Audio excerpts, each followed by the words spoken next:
तो दोस्तों आज हम फिर से आपके लिए लेकर आए हैं देश दुनिया की सभी ताजा बड़ी खबरें। फटाफट एक एक कर विस्तार से आज आपको बताएंगे, तो वीडियो को अंत तक जरूर देखें। दोस्तों वीडियो बनाने में हमें काफी मेहनत लगी है, तो वीडियो को दिल से लाइक कर दें। जहां दोस्तों पहली खबर में आपको बता दें कि कृषि कानून को पास हुए 1 साल हुआ पूरा, तो विरोध में किसानों ने दिल्ली की आज सभी सड़कों को कर दिया बंद। जबरदस्त कृषि कानून के विरोध में किसान दिल्ली में कर रहे हैं प्रदर्शन। भाजपा की बढ़ गई हैं मुश्किलें। वहीं आपको बताएंगे दोस्तों कि पाकिस्तान ने अमेरिका को दिया बड़ा झटका। पाकिस्तान ने अमेरिकी सेना को पाकिस्तान में रखने से साफ किया इनकार। अब भारत में एयरबेस बना सकता है अमेरिका। वहीं आपको बताएंगे दोस्तों कि नरेंद्र मोदी के जन्मदिन पर ट्विटर पर राष्ट्रीय बेरोजगार दिवस हुआ ट्रेंड। लोग बोले 2 करोड़ नौकरियां मोदी की कहां गई। वहीं आपको बताएंगे दोस्तों कि अयोध्या में राम मंदिर की नींव का काम हुआ पूरा। अगले महीने से राम मंदिर का निर्माण होगा शुरू। वहीं आपको बताएंगे दोस्तों कि सोनू सूद पर इनकम टैक्स की रेड से शिवसेना हुई नाराज, बताया भाजपा का विरोधी। वहीं आपको बताएंगे दोस्तों कि कन्नूर यूनिवर्सिटी ने आरएसएस बीजेपी को दिया बड़ा झटका। कन्नूर यूनिवर्सिटी ने बीजेपी और आरएसएस के नेताओं को पाठ्यक्रम में नहीं दी जगह, कहा नहीं पढ़ाएंगे इन नेताओं का हम अपनी यूनिवर्सिटी में पाठ्यक्रम। तो सभी खबरों को आपको बताएंगे दोस्तों, वीडियो को लाइक कर चैनल को सब्सक्राइब कर दें। इसी बीच पर तो दोस्तों अगली खबर की ओर, तो कृषि कानून को पास हुए 1 साल हुआ पूरा, तो दिल्ली में किसानों ने सभी सड़कों को कर दिया बंद। मोदी अमित शाह की बड़ी मुश्किलें। जी दोस्तों आपको बता दें, ये बड़ी खबर सामने निकल कर आई दोस्तों कि कृषि कानून को पास हुए 1 साल पूरा आज हो गया है, और इसी के विरोध में अकाली दल सहित दिल्ली के किसानों ने दिल्ली की सभी सड़कों को बंद कर दिया है और जबरदस्त विरोध प्रदर्शन किया है, जिसके बाद मोदी अमित शाह की मुश्किलें बढ़ गई हैं। भैया आपको बता दें कि हरियाणा से दिल्ली आने वाले सभी रास्तों को किसानों ने बंद कर दिया है। राजधानी की सीमाएं भी सील हो गई हैं और आम लोगों को काफी परेशानी हो रही है। अलग अलग इलाकों में भीषण जाम भी लग गया है। जानकारी के मुताबिक दिल्ली पुलिस ने बहादुरगढ़ के बड़ौदा बॉर्डर पर बैरिकेडिंग की है। इसके अलावा निजामपुर बॉर्डर, सिद्दीपुर गाँव समेत अन्य बॉर्डर को भी पुलिस ने बंद कर दिया है। भैया आपको बता दें कि 2 मेट्रो स्टेशन भी दिल्ली सरकार ने बंद कर दिए हैं और किसान लगातार धरना प्रदर्शन को आगे बढ़ा रहे हैं। वहीं आपको बता दें कि किसानों ने साफ कहा है कि वह विधानसभा, लोकसभा सभी जगह जाएंगे और मार्च निकालेंगे और मोदी सरकार से तीनों कृषि कानून रद्द करवाएंगे। तो ये बड़ी अपडेट आई दोस्तों कि 1 साल पूरा होने पर अकाली दल सहित किसानों ने दिल्ली में हल्ला बोल रखा है। इसी बीच पर तो दोस्तों अगली खबर की ओर, तो पाकिस्तान ने अमेरिका को दिया बड़ा झटका। पाकिस्तान में एयरबेस बनाना चाहता है अमेरिका। इमरान खान ने कर दिया इनकार। जी दोस्तों आपको बता दें, ये बड़ी खबर सामने निकल कर आई दोस्तों कि अफगानिस्तान में तालिबान का कब्जा होने के बाद अफगानिस्तान को छोड़कर अमेरिकी सेना अपने देश वापस लौट गई। इस बीच खबर सामने निकल कर आई दोस्तों कि अफगानिस्तान में आतंकी गतिविधियों पर नजर रखने के लिए अमेरिका ने पाकिस्तान में सैनिक एयरबेस बनाने का ऐलान किया था और कहा था कि अमेरिकी सेना अब पाकिस्तान में जाकर रहेगी। भैया आपको बता दें कि अमेरिका के इस सपने को आज पाकिस्तान ने तोड़ दिया। पाकिस्तान के प्रधानमंत्री इमरान खान ने साफ कहा है कि हम अमेरिका को कोई भी एयरबेस पाकिस्तान की धरती पर नहीं बनाने देंगे और ना ही अमेरिका के किसी सैनिक को हम पाकिस्तान में रखेंगे, जिसके बाद अमेरिका को बड़ा झटका लगा।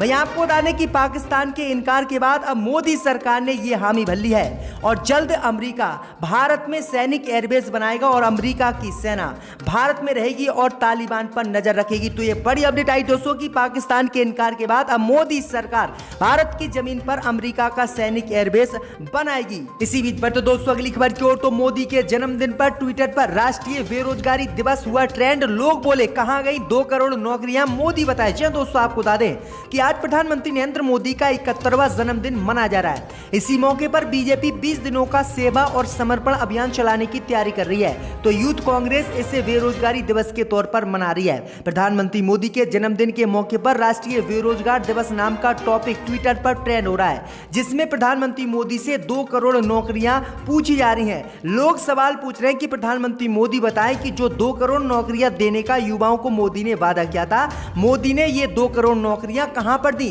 कहां पर है ये मोदी की 2 करोड़ नौकरियां।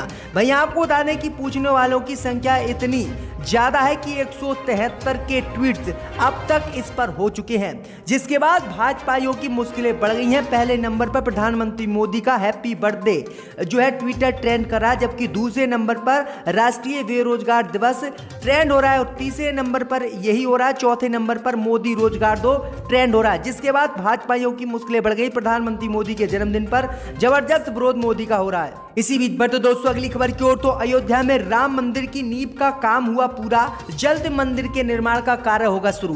जी दोस्तों, आपको बता दें कि अयोध्या में राम मंदिर के निर्माण का काम काफी तेजी से चल रहा है। इस बीच खबर सामने निकल कर आई दोस्तों कि अयोध्या में बन रहे राम मंदिर की नींव का काम आज पूरा हो गया है। दरअसल आपको बता दें कि पिछले 2 साल से दिन रात राम मंदिर की नींव का भराई का काम चल रहा था और 2 साल बाद राम मंदिर की सिर्फ नींव ही भराई हो ही पाई है। यानी अब राम मंदिर के जो ऊपर का स्ट्रक्चर है वो बनना शुरू होगा। अब राम मंदिर की नींव का काम पूरा हो गया है। तो 2 साल दिन रात काम होने के बाद आज राम मंदिर की नींव बनी है, क्योंकि कई लेयर के साथ राम मंदिर की नींव बनाई जा रही है और 2023 या 24 तक पूरा राम मंदिर बनकर तैयार हो जाएगा। इसमें लगभग 1200 करोड़ रुपए खर्च होंगे। तो ये बड़ी अपडेट आ रही दोस्तों। इसी बीच पर तो दोस्तों अगली खबर की ओर, तो कन्नूर यूनिवर्सिटी से आरएसएस बीजेपी को लगा बड़ा झटका। आरएसएस बीजेपी के नेताओं के पाठ्यक्रम को कन्नूर यूनिवर्सिटी ने हटाया। जी दोस्तों, आपको बता दें बड़ी खबर सामने निकल कर आई दोस्तों कि बीते दिनों खबर सामने निकल कर आई थी कि कन्नूर यूनिवर्सिटी में बीजेपी और आरएसएस के 2 बड़े नेता सावरकर और गोलवलकर के कार्यक्रम को पढ़ाया जाएगा और इनके पाठ्यक्रमों को यूनिवर्सिटी में छात्रों के पाठ्यक्रम में जोड़ा जाएगा। इसी बीच खबर सामने निकल कर आई दोस्तों कि कांग्रेस पार्टी के विरोध के बाद कन्नूर यूनिवर्सिटी ने यह बड़ा ऐलान किया है। कन्नूर यूनिवर्सिटी ने कहा है कि आरएसएस नेता सावरकर और बीजेपी नेता गोलवलकर के कार्यों को अब पाठ्यक्रम में हम शामिल नहीं करेंगे और इनके पाठ्यक्रम को नहीं पढ़ाया जाएगा। दरअसल आपको बता दें कि कन्नूर यूनिवर्सिटी के इस फैसले का बीजेपी ने जबरदस्त विरोध किया है। बीजेपी ने कहा है कि केरल में जिहादियों की वजह से कन्नूर यूनिवर्सिटी ने यह फैसला वापस लिया है। तो यह बड़ी अपडेट आई दोस्तों कि आरएसएस और बीजेपी के इन 2 बड़े नेताओं का पाठ्यक्रम यूनिवर्सिटी छात्रों को पढ़ाती, लेकिन अब इनके पाठ्यक्रम को पढ़ाने से यूनिवर्सिटी ने इनकार कर दिया है। इसी बीच पर तो दोस्तों अगली खबर की ओर, तो सोनू सूद पर इनकम टैक्स की रेट को शिवसेना ने बताया खुन्नस निकालने वाली बात, जताई नाराजगी। जी दोस्तों, आपको बता दें कि कोरोना काल में गरीबों के मसीहा बनकर उभरे फिल्म अभिनेता सोनू सूद पिछले कुछ दिनों से काफी मुश्किलों का सामना कर रहे हैं। दरअसल आपको बता दें कि सोनू सूद के घर समेत कई ठिकानों पर आयकर विभाग ने छापेमारी की है। इसे लेकर आम आदमी पार्टी के बाद अब शिवसेना ने भी नाराजगी जताई है। शिवसेना ने केंद्र की मोदी सरकार पर निशाना साधते हुए कहा है कि खुन्नस निकालने वाली बात है, क्योंकि वह विपक्षी दलों के साथ जुड़ गए थे और इसलिए बीजेपी चाहती है कि बीजेपी को सोनू सूद ज्वाइन करें, लेकिन सोनू सूद बीजेपी को ज्वाइन नहीं कर रहे हैं और उन्होंने आम आदमी पार्टी के साथ जुड़ाव लगाया और केजरीवाल से मुलाकात की और इसी मुलाकात का बदला अब बीजेपी इनकम टैक्स की रेट डलवाकर सोनू सूद से ले रही है, जिस तरह से सोनू सूद को डराया जा सके। तो ये बड़ी अपडेट आ रही है, गंभीर आरोप लगाए हैं। इससे पहले आम आदमी पार्टी ने भी यही आरोप लगाए थे। इसी बीच पर तो दोस्तों अगली खबर की ओर, तो अफगानिस्तान से पाक जा रहा था हथियारों भरा ट्रक, तालिबान ने किया जब्त। जी दोस्तों, आपको बता दें कि तालिबान ने हथियारों और गोला बारूद से लदे एक ट्रक को आज अफगानिस्तान में जब्त कर लिया है। यह हथियार तस्करी के जरिए पाकिस्तान ले जाया जा रहा था। ये अफगानिस्तान से हथियारों को पाकिस्तान के लिए ले जा रहा था। वहीं आपको बता दें कि पहुंचने से पहले ही जो है तालिबान ने इसे पकड़ लिया है।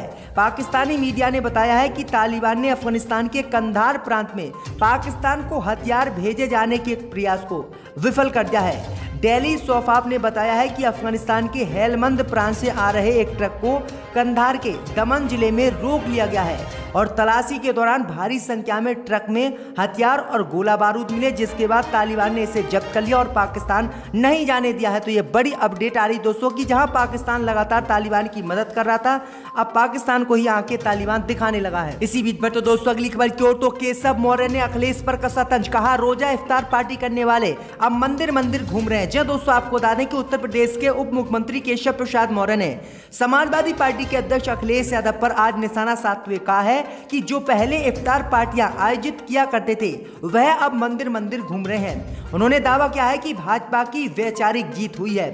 मौर्य ने कहा है कि हम पूरे साल भर देखते थे कि अखिलेश यादव टोपी पहनकर मुसलमानों के साथ इफ्तार पार्टी करते थे, लेकिन जब से उत्तर प्रदेश में बीजेपी सरकार बनी है तब से वह मंदिर मंदिर घूम रहे हैं। उन्होंने कहा है कि कुंभ मेला ये आयोजित करवाते थे, लेकिन कुंभ मेले में ये डुबकी लगाने नहीं जाते थे, लेकिन 2017 के बाद जब बीजेपी सरकार बनी तो अखिलेश यादव सबसे पहले कुंभ मेले में डुबकी लगाने गए और बाबाओं का आशीर्वाद लेने के लिए मंदिर मंदिर घूम रहे हैं। तो किस तरह से हिंदू मुस्लिम की राजनीति फिर से भाजपा उत्तर प्रदेश में कर रही है। इसी बीच पर तो दोस्तों अगली खबर की ओर, तो भवानीपुर में प्रचार के दौरान बोली ममता बनर्जी, देश को पाक या तालिबान नहीं बनने दूंगी। जी दोस्तों, आपको बता दें कि बंगाल में एक बार फिर से सियासी माहौल गर्म हो रहा है। भवानीपुर उपचुनाव के प्रचार के दौरान ममता बनर्जी ने कहा है कि वह देश को पाकिस्तान या तालिबान बनने नहीं देंगे।